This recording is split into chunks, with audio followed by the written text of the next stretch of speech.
Hoje, mais cedo, pela vida da pastora Flávia, que por sinal é minha esposa, uma mulher linda e maravilhosa, te amo. E eu quero compartilhar uma palavra com você, amém? Deixa eu te atualizar da programação. Amanhã de manhã, onde estão os adoradores? Amanhã de manhã é só para adorador. Se é adorador, você vem. Felipe, que estava aqui falando, ele vai estar ministrando uma palavra aqui, fazendo um momento especial, né? Que não diz respeito só para quem é ministro de louvor, só para quem é da dança, só para quem é da mídia. Falando da mídia, irmão, vamos aplaudir o Senhor por essa mídia abençoada. Hoje foi um dos dias, Ricardo. Cadê Ricardo? Ricardo? Foi um dos dias mais felizes da minha vida. Porque Ricardo, não sei se você já percebeu, o dia a dia dele aqui, servindo através da mídia, não só ele, mas toda a sua equipe, é de completa intensidade naquilo que ele faz. E quando eu olhei aqui para o lado e vi o Ricardo aqui, chorando, adorando o Senhor, isso é sobre isso. Amém? Então que de vez em quando, Ricardo, pega a galera assim, vai e reserva um, hoje vai só adorar ali para tu só estar conectado com a glória. Que o Senhor te abençoe, Ricardo, e toda a equipe da multimídia. Amém? Amanhã de manhã estamos aqui junto com vocês. E quando for às 17 horas, no culto da noite, que começa às 17 horas, a gente vai finalizar, entre aspas, apenas esse evento, mas que vai continuar na sua vida. Amém? Então ouvimos ontem, ouvimos hoje a palavra, ouvimos hoje sobre a obra do Espírito, e eu gostaria de compartilhar hoje uma palavra com você falando sobre a revolução do Espírito trouxe revelação sobre o propósito eterno de Deus. Amém? Olha para o seu irmão e diz essa mensagem para ele, diz: a revolução do Espírito trouxe revelação sobre o propósito eterno de Deus. Amém? Pastor, quando foi que começou a revolução do Espírito? A revolução do Espírito começou lá em Atos, quando estavam os discípulos reunidos no mesmo lugar. Eles deram uma resposta à orientação de Jesus, que disse para eles: ficai em Jerusalém, até que lá do alto sejam revestidos de poder. Então, nós vivemos, a história da Bíblia conta uma dimensão que foi vivida ao longo dos tempos, na época dos sacerdotes, profetas e reis. Houve uma dispensação. E nessa dispensação o povo dependia de um representante que era um sacerdote, dependia de um representante que era um profeta, para conduzir, para apontar o caminho, para transmitir a mensagem. Mas veio a Cristo. E na dispensação de Cristo, Cristo veio como profeta, como Messias, como Salvador, como Redentor. E Ele tinha a mensagem, Ele tinha a palavra. Os discípulos olhavam para Jesus e viam em Jesus, no seu olhar, perdão. Viam no olhar de Jesus justificação. Viam no olhar de Jesus amor. E Ele veio e realizou o seu ministério aqui. Durante o tempo que lhe havia sido designado, mas ele disse: eu vou para o Pai, porque vem aí a revolução do Espírito. Ele disse: eu vou precisar ir. Se quiser pode aumentar mais um pouquinho o teclado aqui do rapaz para mim. Eu vou precisar ir.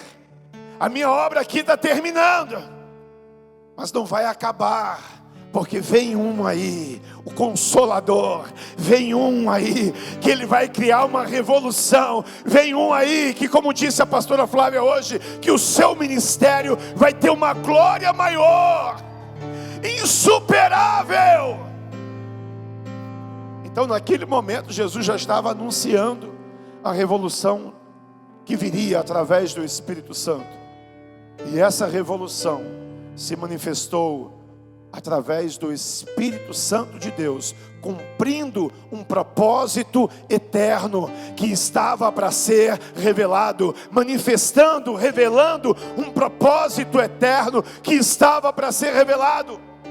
Um propósito que Abraão, mesmo sendo amigo de Deus, ele não sabia. Abraão não sabia. Moisés, mesmo sendo alguém que contemplou a glória, que viu a glória, que andou com a glória, olha a ousadia de Moisés. Moisés disse: Senhor, se tu não for, a gente não vai não. A gente só vai se o Senhor for. Se o Senhor for conosco, se a tua glória for conosco, se a tua presença for conosco, aí nós iremos. Mas sem você, nós não vamos. Mas nem Moisés sabia qual era o propósito eterno. Ele não sabia ainda o que é que haveria de ser revelado. E isso foi guardado durante séculos e gerações. Até que, no ministério do Espírito, até que, na dimensão que veio através do Espírito, foi manifestado em nós o que estava oculto durante séculos e gerações. Colossenses capítulo 1, verso 26, que o que estava oculto durante séculos e gerações foi revelado para aqueles a quem o Senhor ama. E ele disse: Cristo em vós, a esperança da glória. É Deus habitando dentro do homem, é Deus agora habitando em você através do seu Espírito. Eu pergunto para você: um grupo de pessoas que tem a mesma fé, que confessam o mesmo Deus e que tem Deus habitando dentro de você, o nome desse grupo de pessoas é o quê? Igreja. Como é o nome desse grupo de pessoas? Igreja. Igreja era o propósito eterno de Deus, irmãos. Tudo que Deus pensou na eternidade, Deus pensou na igreja. Por isso que em Efésios, Paulo vai dizer que Ele já havia nos escolhido nele antes da fundação do mundo. Antes da fundação do mundo, Deus já tinha pensado na igreja. Mas na igreja como? Na igreja morna, na igreja carnal, na igreja que não faz nada. Não, Deus já tinha pensado na igreja movida pelo Espírito, que anda pelo Espírito, que vive pelo Espírito, que cumpre o seu propósito. Até porque não tem como ser igreja verdadeira sem o Espírito, irmãos. A revelação da igreja é através do Espírito. Então essa revolução começou lá em Atos. A experiência deles receberem o revestimento de poder e o próprio Espírito Santo como vida, somado ao testemunho dos discípulos pela pregação do Evangelho, deu início à maior revolução de todos os tempos, a manifestação do mistério da vontade de Deus, a igreja. Esse era o mistério da vontade de Deus, a igreja. A igreja nada mais é do que Cristo em nós. O que é a igreja, irmãos? Cristo em nós. Igreja não é esse prédio aqui não, irmãos. Igreja é Cristo em você. E isso só foi possível através do Espírito Santo. Igreja não é apenas vir aqui numa conferência, irmãos, de 3 dias. Não, igreja é Cristo em você. E onde é que você decide ser igreja? Porque ser igreja aqui é fácil, irmãos. Ser igreja aqui é maravilhoso. A gente levanta a mão, a gente se prostra, a gente adora. Se é uma igreja que crê nos dons, ela mergulha, ela fala em língua. Se não crê, ela faz do jeito que crê. Mas ser igreja aqui é fácil. Mas isso não é ser igreja. Ser igreja é Cristo em você.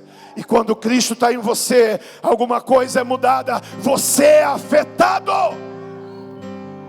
Chega de pessoas ocupando lugares. Nós precisamos ser afetados na nossa realidade de vida. Sabe por quê? Porque nós recebemos o maior presente que poderíamos receber de Deus: Cristo habitando dentro de você. Isso muda a nossa realidade. Sabe por quê? Porque vamos supor que o culto aqui fosse no tempo de Elias, e essa fosse a congregação que Elias levantou para os filhos de Deus, então todos nós viríamos aqui dizendo: cadê o profeta? O profeta chegou, o profeta de fogo, cadê?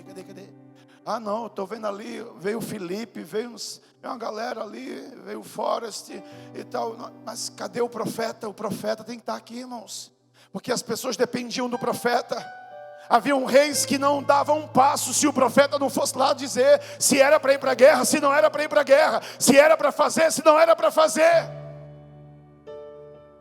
Aí sabe como é que a nossa geração cresce? A nossa geração cresce influenciada na antiga aliança. A nossa geração cresce sem desfrutar das bênçãos da nova aliança. Eu não estou dizendo com isso que o ministério profético não existe mais, mas eu estou dizendo para você que agora o ministério profético tem uma glória maior, porque antes dependíamos apenas de uma só pessoa que pudesse falar conosco. Agora a pessoa que falava com o profeta Elias, que falava com Eliseu, que falava com Abraão, com Moisés, está aí dentro de você. Mas você vive acostumado a só querer ouvir de Deus através de outro. Cadê o seu relacionamento? Cadê a sua vida com Deus? Cadê o seu desfrute disso? O Espírito Santo, ele começou essa revolução revelando o propósito eterno do Senhor. E o propósito eterno dele era manifestar a igreja. Vamos descobrir quem é a igreja? A igreja é propósito eterno de... Mas a Bíblia diz também, olha, para confirmar isso que eu estou dizendo, Efésios 2:10, a Bíblia vai dizer que a igreja, olha o que ela é: somos feitura dele, criados em Cristo Jesus, para as boas obras, as quais Deus de antemão preparou para que andássemos nela. Essa palavra aqui, feitura, no original, é poema. Me lembrei até da igreja lá dos meninos, né? Brunão. No original a palavra feitura é poema, de onde vem a nossa palavra poema. A palavra poema na nossa língua significa também obra-prima, uma obra de arte excelente e única. Então, se nós pudéssemos agora traduzir esse texto que acabei de falar, o texto ficaria assim: nós somos a obra-prima de Deus, criados em Cristo Jesus para as boas obras, nas quais Deus mesmo de antemão preparou para que andássemos nela. Diga: eu sou igreja. Diga: eu sou a obra-prima de Deus. Quem é que gosta de pintar aqui? Quadros, eu sei que a esposa do... Aqui, tem uns quadros lá. Quem já comprou os quadros que o pastor Nonato trouxe aqui? Né? Equibalo, Yeshua. Aí você pinta. Para quê? Para esconder? Quando você faz uma obra de arte, que eu falei aqui da pintura, mas pode ser outra coisa. Tem muita gente aqui boa no que faz, habilitada no que faz. Quando você sabe criar uma obra de arte, você cria para quê? Para guardar? Você cria para quê? Para expor. Você cria para quê? Para expor. Aí você acha que a igreja é obra-prima de Deus para quê? Para ser exposta. Para ser exposta ao mundo, para que o mundo veja você, para que o mundo contemple você, mas não contemple a sua glória. Não é a sua glória que tem em questão, é a glória de Cristo. Não tem nada a ver com você. Não tem nada a ver com você, porque até nisso a gente confunde as coisas. Eu sou igreja, eu sou obra-prima. Aí Deus coloca em você dons, capacidades, sabe? Uma condição de oratória incrível, uma voz maravilhosa para cantar, uma habilidade fora do comum para tocar, para dançar, para ensinar, para servir. Aí o que é que fazemos? Nós queremos mostrar a nossa glória, queremos mostrar quem somos, queremos mostrar o que temos. E quando as pessoas não nos valorizam, o que é que acontece conosco? Nos frustramos, mudamos o propósito da nossa vida. Não, querido, você é obra-prima de Deus. Entenda isso como uma graça poderosa. Sabe por quê? Éramos como barro, éramos como pó, não tínhamos nenhuma significância, talvez para as pessoas, mas Deus pega aquilo que é insignificante, Deus pega aquilo que não vale nada, Deus pega aquilo que não tem nenhum valor para a vida de pessoas, para o mundo, para os olhos de pessoas naturais, e Ele transforma você em obra-prima. Ele transforma você em obra-prima. Ele transforma você em obra-prima. Que você tem um valor para Deus, querido. Agora preste atenção, essa obra não é sua. Esse pintor, tem até a canção, né? O maior pintor do mundo. Não é você que escreve essa história. Não é você que pinta esse quadro. Não é você que cria essa obra. É o Senhor. Essa é a diferença quando o que fazemos queremos trazer a glória para nós ou mostrar o que podemos fazer. Porque quando a gente quer ser obra-prima, quer se expor, mostrando que somos capazes, aí a gente tira Deus da jogada. A gente tira Deus da jogada. Deus quer agir em você através do seu Espírito, porque Ele diz que quem começou a boa obra foi quem? Ele. É Ele que efetua em você, opera em você o seu querer, e Ele efetua também em você o seu querer. A obra é dEle.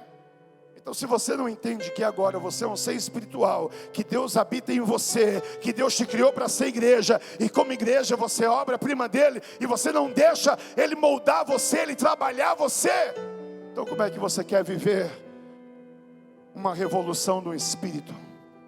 Para viver uma revolução no Espírito, você precisa primeiro deixar Deus fazer na sua vida. Você pode dizer amém? Deus quer expor você, querido. Onde é que você está sendo exposto? Agora você sabe para quem é que Deus quer expor você? Efésios 3:10, a Bíblia diz que pela igreja, a multiforme sabedoria de Deus, que ela seja conhecida dos principados e potestades no céu.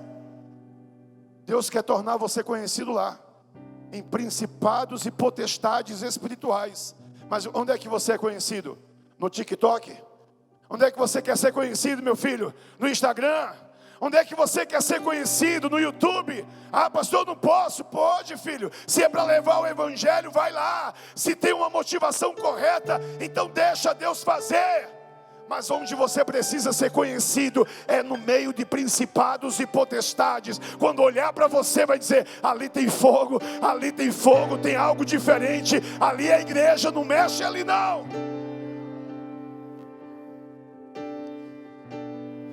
O Espírito veio revelar quem é a igreja. A igreja é o eterno propósito de Deus, é obra-prima de Deus.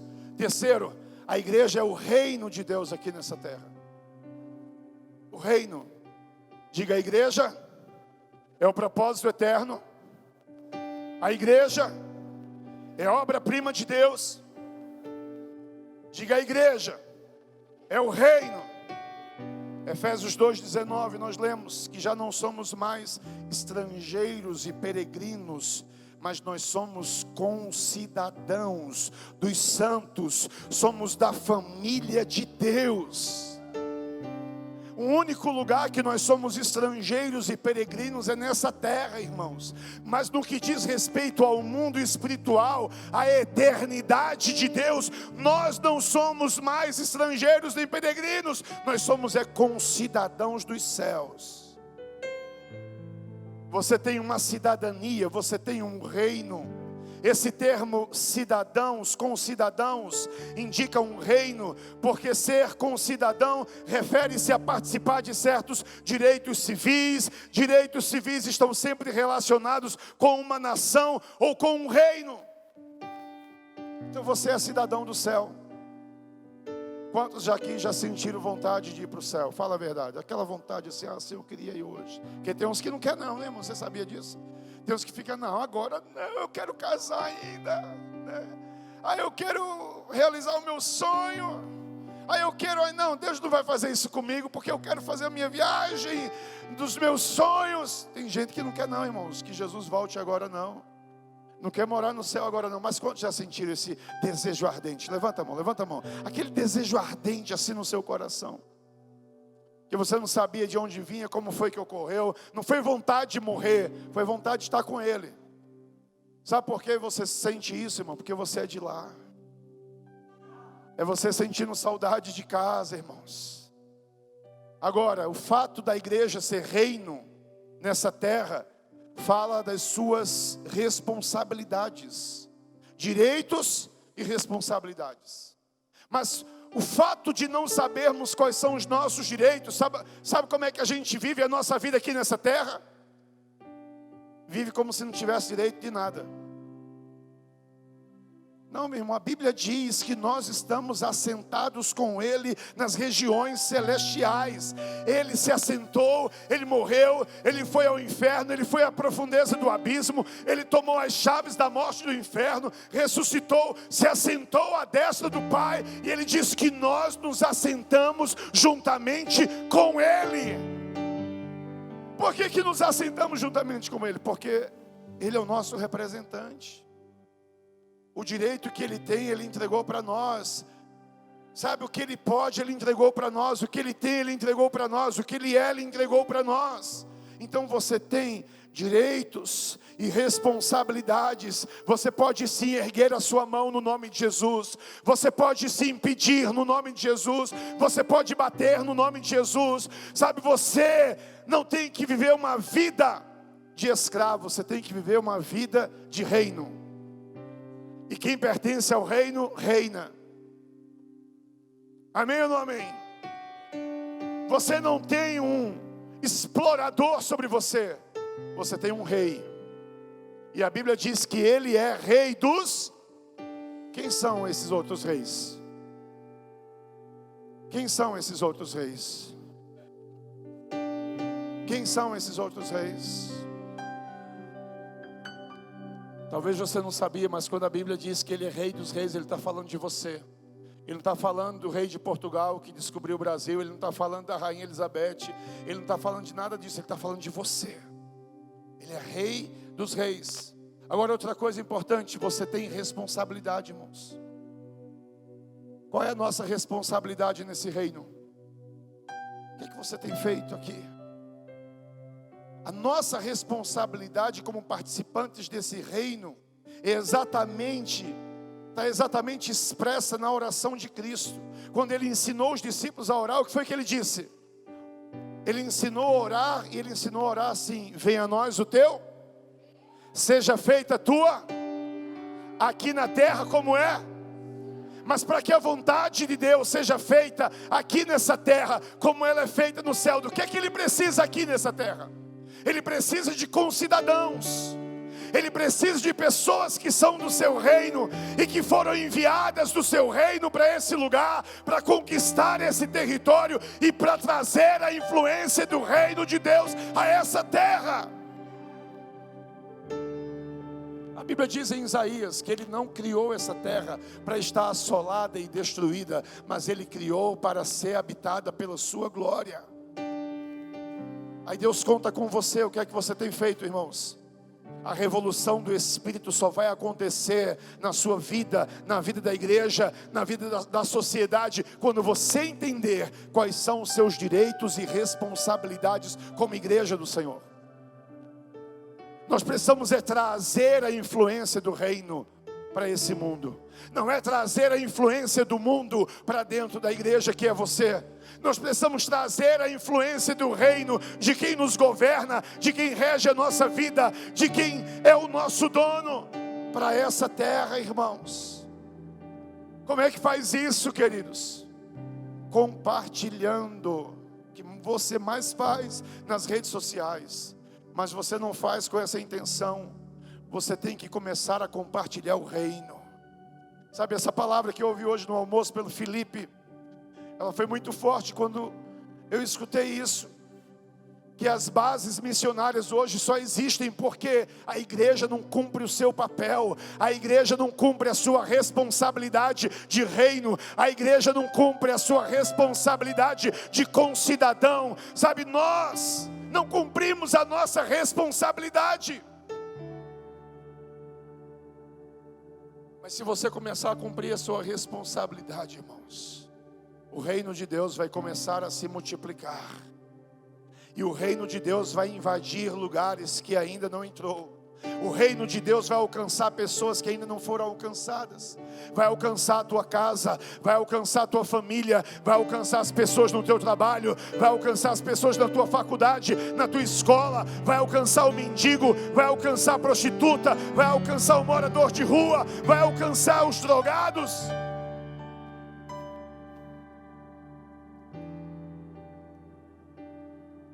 É lógico que você não vai obrigar ninguém.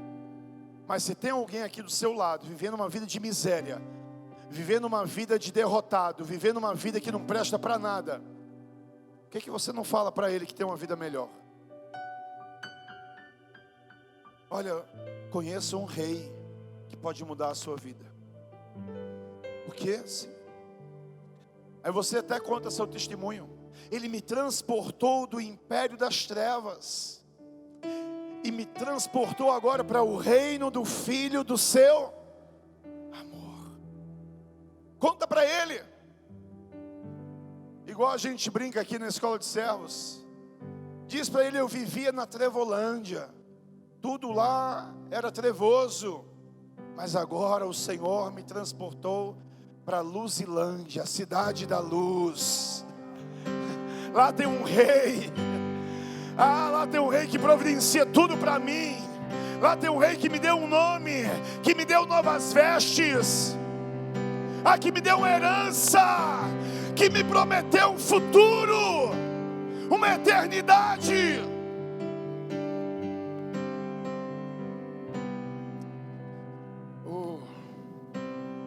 O Espírito veio revelar quem é a igreja. A igreja é o propósito eterno, a igreja é a obra-prima, a igreja é o reino.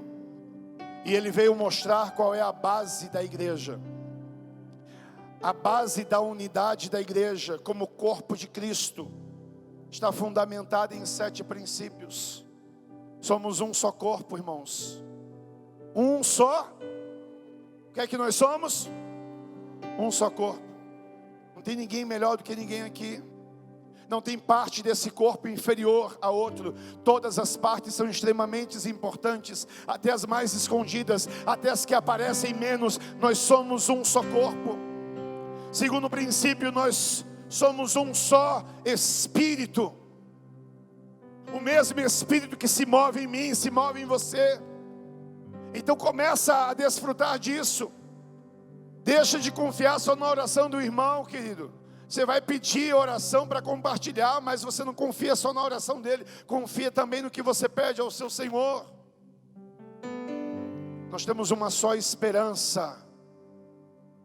A esperança da glória eterna.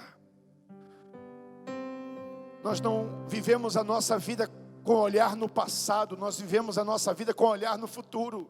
Por isso que Paulo diz: eu esqueço das coisas que para trás ficam e eu avanço para aquilo que está diante de mim. Porque a igreja que vive essa revolução, ela só tem uma esperança. O seu olhar é só para o futuro. Nós temos um só Senhor. Confessamos o mesmo Deus. Temos uma mesma fé. Uma só fé. Sabe, estamos fundamentados num só batismo. E servimos a um só Deus e Pai de todos. Mas é interessante como o diabo, ele sabe da fraqueza que rodeia a igreja. Existe uma fraqueza que rodeia a igreja, sabe qual é? Chama-se unidade. Nós nem deveríamos perder tanto tempo em falar de unidade, irmãos. Mas é porque temos uma mentalidade fechada quanto à questão da unidade. E nós não conseguimos entender o propósito de ser igreja e queremos viver uma vida individual. E não entendemos que ser igreja é ser corpo, que ser igreja é ser um com essa pessoa que está do seu lado. Mas nós deixamos que as nossas opiniões, as nossas divergências, as nossas filosofias, a nossa maneira de pensar diferente nos separe. Por isso que há tanta dificuldade da igreja cumprir o propósito aqui nessa terra, porque não há unidade.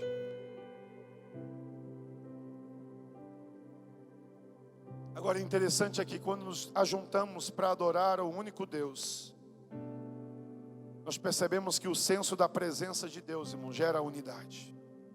Vocês estavam aqui adorando com pessoas que vocês não conhecem, que estavam aqui, que talvez se vestem diferente de vocês, que tem algum estilo diferente de vocês, mas estávamos em um só corpo aqui adorando o Senhor. Sabe por quê? É a presença de Deus que faz isso, irmãos.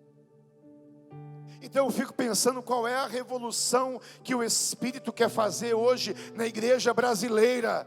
É a revolução de que o que tem que prevalecer é a presença de Jesus em nós, através do seu Espírito. O que é que você está fazendo com a presença que você recebeu? Essa sua palavra, pastor Daniel, que você ministrou aqui há um tempo atrás, não saiu mais da minha cabeça. O que é que você está fazendo com a presença? O que é que a igreja está fazendo com a presença? Nós estamos nos dividindo, porque um crê que salvação se perde, outro crê que não perde. Nós estamos se dividindo porque um crê que pode usar brinco, outro crê que não crê, outro crê que não pode. Nós estamos nos dividindo porque uns são pentecostais, outros reformados. Nós estamos nos dividindo porque um pensa de um jeito, outro pensa de outro. E até mesmo dentro de uma igreja local como essa, há uma dificuldade de estar unidos ao mesmo propósito, porque está cada um olhando apenas para si, para o que ele quer fazer. Se fosse para o que Deus quer fazer, automaticamente estaríamos unidos ao mesmo propósito. Mas não é. É o que eu quero fazer, não é o que Deus quer fazer. E a Daiane essa semana mandou um áudio e disse: pastor, nesses 21 dias de oração, estava naquele último dia lá que o Senhor me colocou para orar, eu tive algumas visões. E ela vendo como que uma batalha espiritual, irmão, sendo travada. Sabe por quê? Porque enquanto eu e você tem dificuldade de andar junto, enquanto eu e você talvez tenha alguma dificuldade, alguma resistência de andar no mesmo propósito, de estar alinhado ao mesmo Espírito, a mesma, sabe, a mesma intenção daquilo que Deus quer fazer, a mesma visão. Sabe quem é que se alimenta disso? É o diabo. Quem se alimenta disso é o inferno, porque enquanto eu e você perde tempo, sabe, para alinhar aquilo que era tão fácil de alinhar, tem vidas aí fora morrendo, tem vidas aí fora se perdendo, tem pessoas aí indo para o inferno, tem pessoas deixando de escutar a palavra. Por quê? Porque eu estou perdendo tempo com você. Mas chegou o tempo da revolução do Espírito na sua vida. Chegou o tempo de você acordar. Desperta, ó tu que dormes, e Cristo te levantará, te erguerá. O Espírito veio revelar quem é a igreja. Quem é a igreja? Vamos ver se você lembra. A igreja é o propósito eterno de Deus revelado. A igreja é a obra-prima de Deus. A igreja é o reino de Deus. A base da igreja é a unidade do Espírito. E quinto,